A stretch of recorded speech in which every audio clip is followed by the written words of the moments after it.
La tecnología revivió a la soprano María Callas, quien ayer, en realidad virtual, deleitó a los asistentes del Auditorio Nacional. Vamos a ver.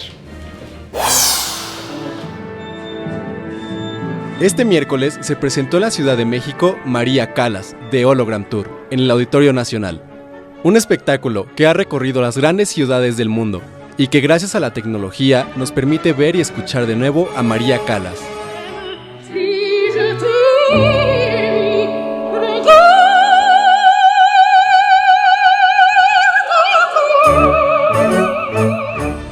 Increíble. Inolvidable. Fabuloso, impresionante.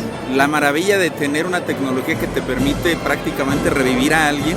Fue más que simplemente montar un telón donde se proyectaba su imagen. Prácticamente como si estuvieras viendo a la persona, pero más que viendo a la persona, la estás sintiendo. Que es muy preciso, entonces hay momentos en que se te olvida de verdad que es un holograma. Los efectos se veían muy real. Maravilloso, increíble. Como un gran homenaje hacia ella, que a pesar de que ya murió, pues todavía se conserva su esencia. Su voz definitivamente sigue siendo lo más bonito de todo.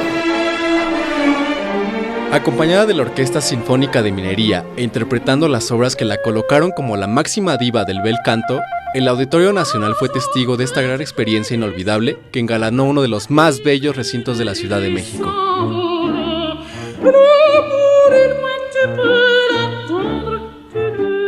María Callas, de Hologram Tour.